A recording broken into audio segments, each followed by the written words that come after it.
I'm back. I just want to thank everyone for watching the last video I did. I want to apologize because sometimes I come off a little too salesy, right? I mean, that's what I'm here to do, right? Sell our products. So for TrueScore, but I want to let you know that everyone at TrueScore, from the top down, Jen, who's the engineer who invented the systems, myself, Janice is the person that kind of manages everything, everything from sales to even our events.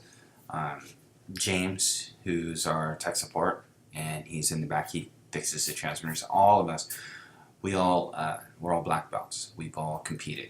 So just so you know, it's not all about sales. I want to apologize. Sometimes I come off too salesy, but anyway, we really do care about our products. And because of that, I wanted to skip all the sales stuff this week and show you the electronic headgear.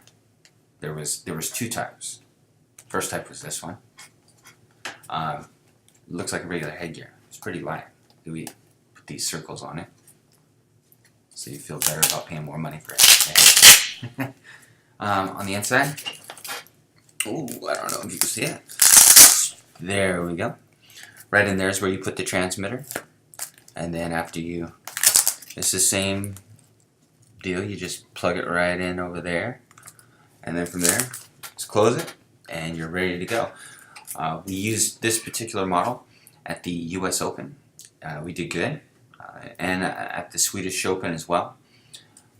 They were testing accuracy, how many kicks were hit, how many were missed, and our accuracy rating for the headgear was 99.73%, which means it performs better than our chest gear. So anyway, I wanted to show you a sneak peek. There's another model of headgear we were thinking about coming up with. This one, as you can see, it comes at the side. It comes up around your cheek a little bit more. Obviously, the front completely different. Comes down. We're gonna do a hybrid between the two. We're gonna keep this idea in mind. It'll look more like our standard WTF competition headgear. The only difference is we will put the dots on it so you can tell the difference just from a distance, whether it's regular headgear or electronic. So those are, I figured I'd give you a sneak peek. We've done, like I said, a test at the US Open, WTF test at the Swedish Open. Things are really moving strong. It looks like, I mean, no guarantees. We really expect our headgear to be WTF approved. The accuracy is just phenomenal.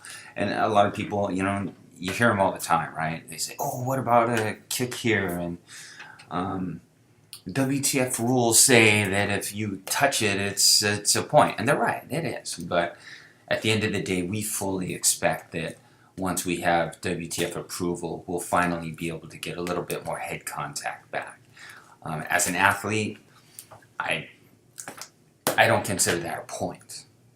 Okay? That's a love tap. It's not even that. We used to beat people up outside the ring because they hit our headgear like that. Who would hit a headgear like that and give them a point, right?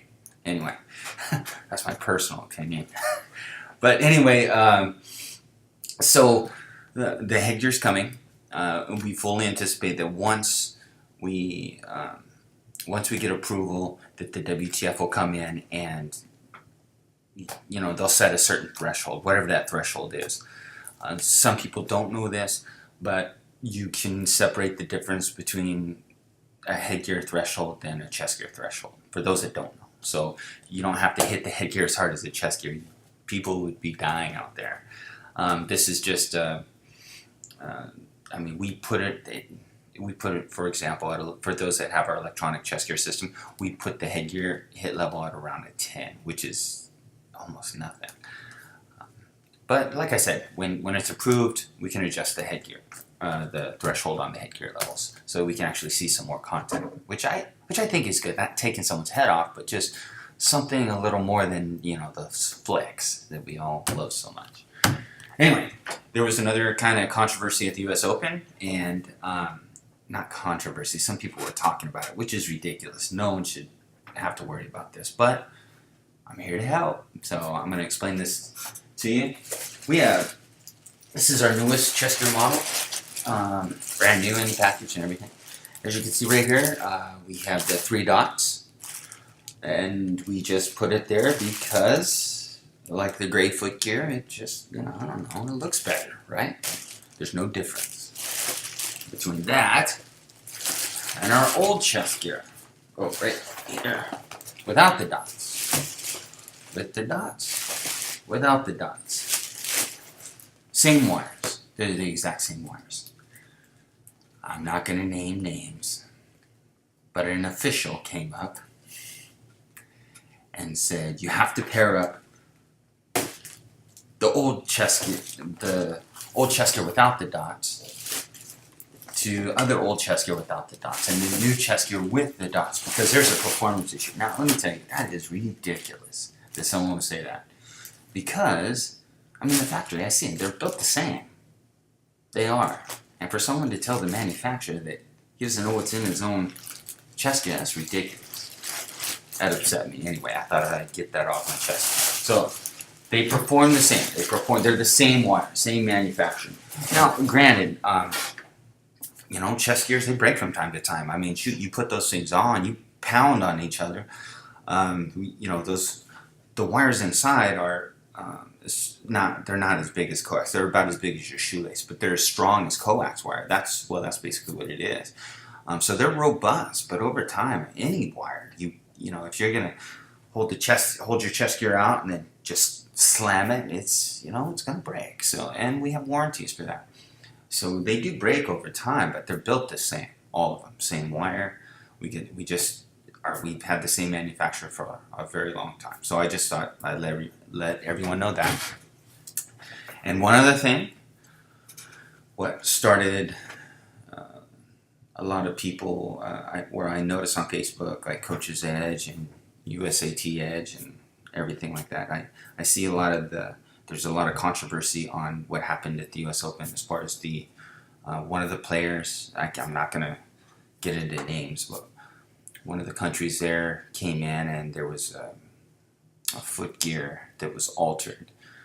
And you see pictures, a lot of people see pictures, but they might not understand exactly how this happened. So, look what I have here. I have the foot gear that was altered. I'll show it to you. So, hopefully, excuse me, but there you go. Okay, so you see the magnets, right? Some up here. Excuse me, the screen's screwing me up. And then, of course, right here, which is fine. There's 2 there. And then, if you go up to the toe, you see the magnet inside the toe. And it was altered. This is not a manufacturing defect. And manufacturing defects do happen.